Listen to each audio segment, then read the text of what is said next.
J. Le 10-11, Lise Goodman.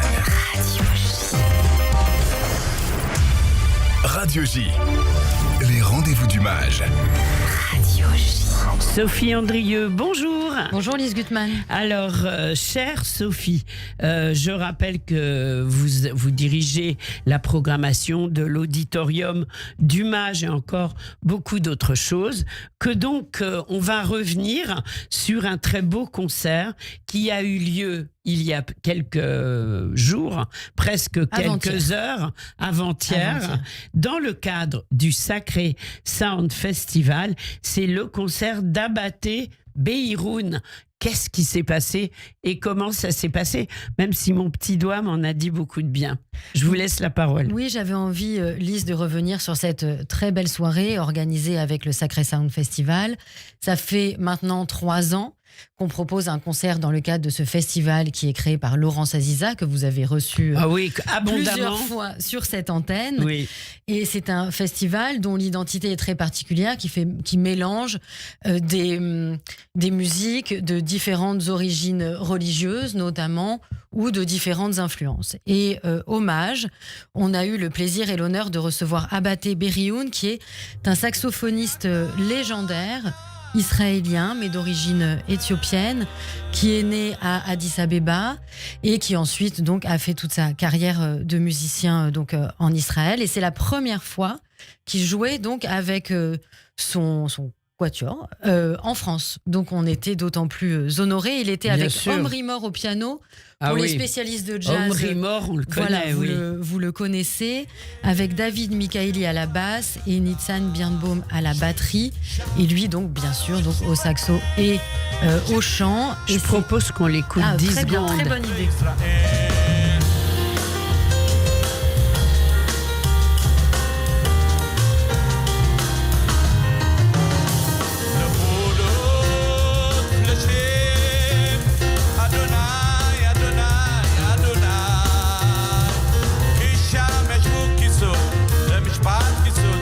Voilà, on est dans l'ambiance du Mage avec Abaté Beiroun.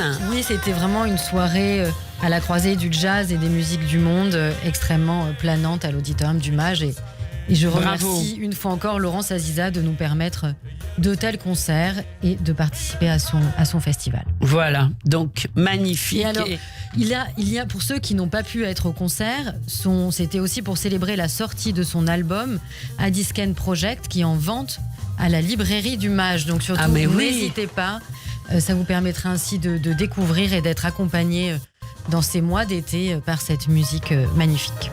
Une avant-première de demain soir. Non, c'est ce soir. Ah, c'est ce soir, pardon. Alors, du film Shanna de Lila Pinel. Alors, le film Shanna de Lila Pinel a été sélectionné à un certain regard à Cannes. Il a d'ailleurs reçu le coup de cœur du jury et on est très heureux de le projeter donc hommage ce soir à 19h. En fait, pour l'histoire, c'est l'histoire d'une fille qui s'appelle Shanna et on va suivre un petit peu ses péripéties, son quotidien, ses questionnements. Alors pour tout vous dire, on ne l'a pas encore vu parce que c'est une avant-première et nous n'étions pas invités à Cannes, Lise. Comment ça? Vous non plus, je crois, malheureusement. Non, je dois moi le dire. presque, mais d'une façon différente. On doit l'avouer sur cette radio, malheureusement, le Mage n'a pas été invité à Cannes. Bon, on espère, on lance un appel pour l'année prochaine. Ça, voilà, je me ferai un plaisir d'y aller. Mais on connaît déjà depuis un petit moment le travail de Lila Pinel parce que dans le cadre de la rétrospective Yolande Zoberman, il y a 2 ans, nous avions projeté son court-métrage Le Roi David, court-métrage donc, qui avait comme personnage principal donc Eva Huot, donc qui est cette actrice et cette personne, parce que c'est un peu Eva Huot, c'est un peu la Antoine Douanel de Lila Pinel, si on peut dire. Mm-hmm. Elle l'a rencontrée très jeune dans une colonie de vacances juive qui est Corvol, je crois. J'espère ne pas me tromper. Non, c'est la colonie du Klèche Club laïque de l'enfance juive. Et c'est à Corvol l'Orgueilleux dans la Nièvre. Exactement. Et donc, c'est là qu'elles se sont rencontrées pour la première fois, quand sympa. Eva Huot était petite et Lila était monitrice. Et ensuite, elles se sont recroisées lors de plusieurs étés. Et puis, elles se sont retrouvées un peu par hasard quand donc Eva Huot avait 18 ans. Elle était dans une crise très importante, intime et vis-à-vis de sa famille. Et de là est né le désir de Lila Pinel de réaliser à partir de sa vie et de ce personnage haut en couleur et très particulier, donc son premier court-métrage. Et donc on va découvrir donc le long-métrage qui découle un petit peu de ce premier toute cette court-métrage. histoire, oui. Qui est sans nul doute une véritable révélation pour Eva Huot.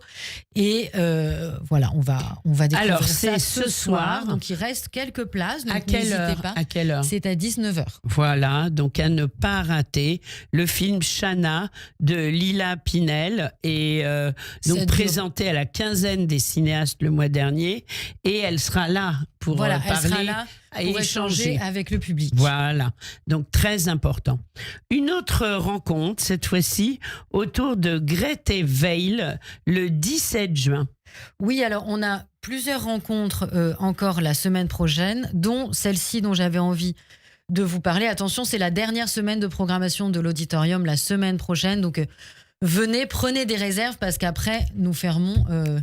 l'auditorium, pas le musée, mais Oui. pendant l'été jusqu'au mois de septembre. Ah, mais ce qui ne veut pas dire que vous serez en vacances, parce qu'au contraire, vous préparerez la rentrée. Voilà, on vous prépare le programme de la rentrée et même jusqu'à février. Là, Waouh. donc, donc Grete Weil, donc on va consacrer une rencontre à cette écrivaine. Alors Grete Weil, j'imagine que ça ne vous dit rien et c'est normal. C'est une écrivaine qui n'est pas connue, un petit peu en Allemagne et très récemment en France. On a pu voir sur les tables de nos librairies son roman Le chemin de la frontière, Oui. qui vient d'être traduit et édité par Gallimard il y a quelques mois, traduit par Olivier Lelay. En fait, l'histoire de ce livre, c'est qu'en 2020, à Munich, Ingvild Richardsen, qui est historienne, découvre parmi les archives du camp de Mauthausen un long tapuscrit qui retrace la vie d'une certaine Monica Merton, qui est une jeune intellectuelle juive, juste avant, c'est son histoire, juste avant son exil en février 1936. Donc cette chercheuse mène l'enquête, fait une recherche sur qui est l'autrice donc de ce texte, donc Grete Weil. Elle découvre qu'elle a écrit ce texte dans des conditions extrêmes, c'est-à-dire qu'elle était cachée en 1944 à Amsterdam et elle a écrit de manière presque frénétique ou très intense. En fait, on l'aura compris, c'est sa vie mais romancée, et c'est la vie donc d'une juive allemande à Munich des années 20 aux années 40, quoi. Donc c'est vraiment le récit de toute la montée des périls et de donc comment survivre à cela. Et c'est un roman d'une très très grande qualité littéraire. Donc c'est une découverte autant en termes historiques, c'est un témoignage très intéressant, et en plus c'est un roman fabuleux avec des histoires d'exil, d'amour aussi. Donc c'est très important. Donc tout ça, on va le découvrir le 17 juin au soir. Voilà, on vous fera entendre aussi quelques extraits de ce texte afin de vous transmettre sa langue littéraire, mais aussi toute cette histoire incroyable de redécouverte d'un tapuscrit complètement oublié. Grete Donc ça, Weil. c'est la semaine prochaine. Weil, je sais pas comment on dit. D'accord. Je sais pas, moi je dis Weil. Mais Weil, d'accord, parfait. Donc ce sera certainement. Je pense qu'on dit Weil en allemand. Et le 17 juin, c'est ça? 17 juin. Et pour en parler, donc nous aurons le plaisir de retrouver sur la scène de l'auditorium Christine Le Cerf, que l'on connaît pour ses grandes traversées sur Freud, sur Kafka ou sur la gare de l'Est. Donc Ingvild Richardsen, donc qui vient des Pays-Bas pour nous parler donc de cette découverte, et Léa Weinstein qui animera cette soirée. Voilà. On va maintenant passer à la fête de la musique, l'incontournable fête de la musique du Mage, à laquelle tout le monde se précipite tous les 21 juin avec des groupes incroyables dans la cour du musée. Là, c'est moi qui parle d'expérience, une ambiance vraiment inégalée. Et cette année, ça va être avec David Konopnicki, qui nous en a déjà parlé un peu mardi dernier au matin. C'est le groupe Electroschmock. C'est une nouvelle création de David. C'est le mot et le nom du groupe est très marrant. C'est du yiddish un peu déjanté. Et voilà, alors... Oui, j'ai envie de vous confier, Lise, qu'on a fait confiance à David et au nom de son groupe pour le programmer parce Oui. que c'est une création inédite. C'est la première fois donc, que le groupe Electroschmock, constitué par David Konopnicki, se produira sur la scène de la cour donc, du musée pour, Oui. la fête de la musique.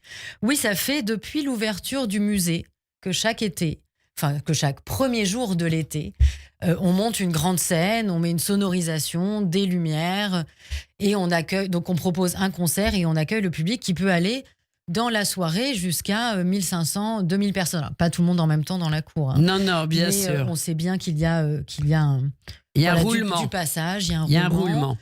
Et depuis quelques années, on propose aussi une restauration sur place, donc ce qui est agréable. Ça veut dire Bien que vous pouvez sûr. vraiment passer toute la soirée au musée, manger un petit peu, écouter de la musique, retrouver des amis.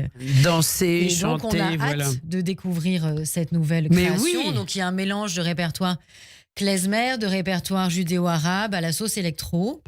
De répertoire yiddish aussi, il Yiddish nous a aussi, dit. Bah totalement. oui, schmock. Bah oui, schmock, il faut C'est bien... quand même péjoratif, Il mais faut c'est bien tellement drôle. honorer C'est tellement drôle. ce mot qu'on ne traduira peut-être pas. Non, Lise, je refuse. voilà. Moi aussi. Je suis bloquée sur... On est très... Voilà. Voilà, mais Très c'est bien très élevé. drôle. C'est du David Konopnicki pur jus, un grand musicien qui va coordonner tout le plateau. Ça commence à quelle heure? Ça commence à 20h et c'est jusqu'à 22h30. Voilà. Donc, c'est une longue soirée et nous aurons en invité le trio Neshima, qui est un jeune trio vocal de 3 chanteuses qui sont vraiment à découvrir, qui C'est en travaillent. première partie. C'est pas en première partie, elles vont intervenir au cours du concert. Ah, super. En invité, donc ce sera un peu la surprise même que je dévoile, mais ce sera une surprise dans le sens où ce sera l'occasion de les découvrir car elles n'ont pas encore sorti d'album, oui. ni d'EP, ni d'album, mais on espère que cela ne saurait tarder. On a leur nom? Et alors c'est donc le groupe s'appelle Neshima et les 3, donc c'est Clara Lemler, Ariel Willem et Inès Gerson. Voilà, et il y en a au moins 2 que j'ai déjà reçus dans ce même studio, dont Ariel qui est à l'origine des chroniques Nashim que nous diffusons régulièrement. Ariel, c'est donc l'histoire de ces femmes juives importantes. Et là, on vient d'enregistrer une série sur les femmes de Lozé. Neshima, on comprend que c'est Neshima, oui. Voilà, c'est un trio de femmes. Nashim, bien sûr, ce sont les femmes en hébreu, et Neshima, ça en découle C'est le souffle. de source. Voilà. Neshima qui signifie le souffle. Exactement. Donc on est aussi très heureuse de les recevoir Vraiment, au sein de la on fête sera, de la musique et que on le sera public au rendez-vous. puisse les découvrir. Élise, je compte sur vous ainsi que tous vos auditeurs. Oui, on sera là. Alors là, promis. Alors, donc, Electroschmock et Neshima, à ne pas rater le 21 juin. Là, on va pour l'heure, je pense qu'elle est en ligne avec nous. Pascal Samuel, bonjour. Oui, bonjour Lise Gutmann. Oui, bonjour Pascal. Alors, vous êtes commissaire de l'exposition Noah Eshkol et vous allez nous parler d'une nuit blanche à venir très vite. Là, c'est avant la fête de la musique. C'est samedi prochain, le 6 juin, la nuit blanche des musées. Racontez-nous, que va-t-il se passer ? Alors, pour la nuit blanche, samedi, on a un programme un peu différent d'habitude. Alors, à la fois, le musée sera ouvert toute la nuit, comme beaucoup d'institutions parisiennes. Donc, on est ouvert jusqu'à presque minuit ce soir-là. Pour l'exposition Noah Eshkol dans ses compositions, qui est une exposition qui mêle à la fois le travail de cette magnifique artiste israélienne dans le domaine de la danse, mais aussi dans le domaine de la création textile. Et puis, on mène cette année une nouvelle collaboration avec la Ménagerie de Verre, qui est dans le 11e arrondissement, métro rue Saint-Maur, donc à 4 stations de métro du Mage. Et avec eux, on a fait venir le Chamber Dance Group, donc la compagnie de danse avec les danseurs de Noah Eshkol, parce que si Noah Eshkol nous a quittés en 2007, sa compagnie de danse, elle continue. Et la performance, tout public, sera à 18h à la Ménagerie de Verre. Et ça sera l'occasion de voir les danses qu'elle a composées et d'échanger avec ses danseurs. Donc ça va être un peu le Major les Murs, c'est ça? C'est une forme de Major les Murs, c'est-à-dire que nous n'avions pas d'espace Pour faire adapté danser. à la danse. L'auditorium du Mage n'est pas équipé pour la danse, enfin son estrade n'est pas suffisamment adaptée. Oui, bien Donc sûr. voilà, on a cherché un autre partenaire qui lui est vraiment spécialisé dans la danse et c'est l'occasion d'une performance gratuite à 18h pour inviter le public parisien qui ne connaît pas encore forcément la danse de Noah Eshkol à venir la découvrir. Donc, à la ménagerie du Verset, vous avez l'adresse? Oh, Non, on va trouver, hein. Il n'y a pas de problème. Donc, à la ménagerie du Verre, ça commence à 18h. Et ensuite, on retourne au musée, au Mage, Et où là vont être exactement. organisées d'autres choses. Alors oui, la ménagerie de Verre, c'est le 12 rue l'Échevin, dans le 11e arrondissement, métro Oui. rue Saint-Maur.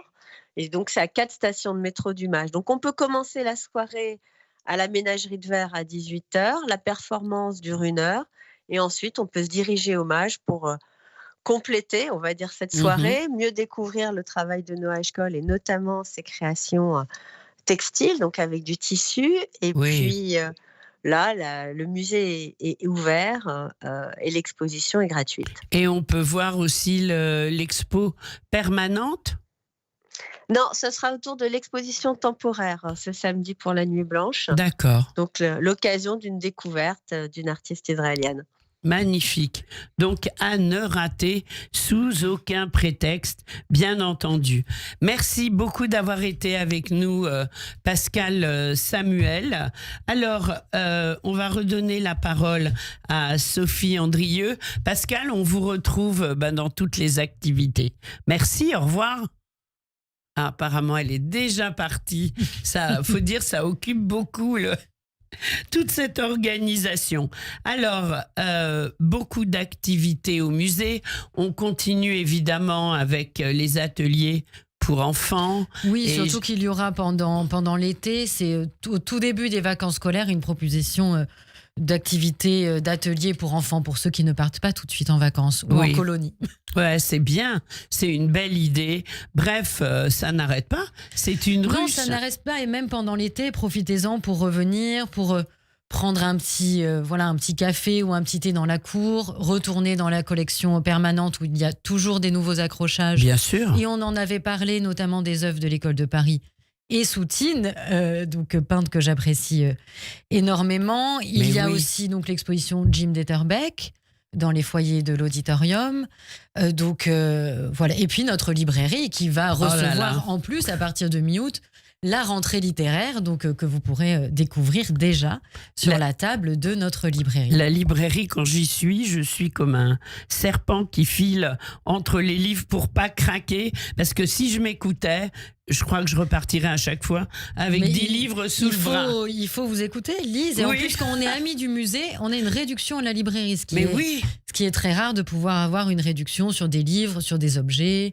Bien sur sûr. Des accessoires aussi, il y a les tote bags du Mage qui sont parfaits qui sont magnifiques. pour vous accompagner pour vos sorties à la plage. Mais oui, tiens, faudra venir avec la prochaine fois. On les montrera. Ah oui, je pourrais venir avec. L'antenne. Et la prochaine fois en juillet, on fera peut-être un petit retour sur les événements de l'année, sur ce que je vous invite à réécouter sur notre chaîne YouTube, parce que bien sûr, on le rappelle, tous nos événements de l'auditorium, sauf les concerts, sont retransmis sur notre chaîne YouTube et une autre partie sur le site Academ. Voilà, donc à ne pas rater, on va sur mage.org, on s'inscrit, on se retrouve pour tous ces événements, j'allais dire très excitants, mais oui, on a envie. Oui, c'est le cas.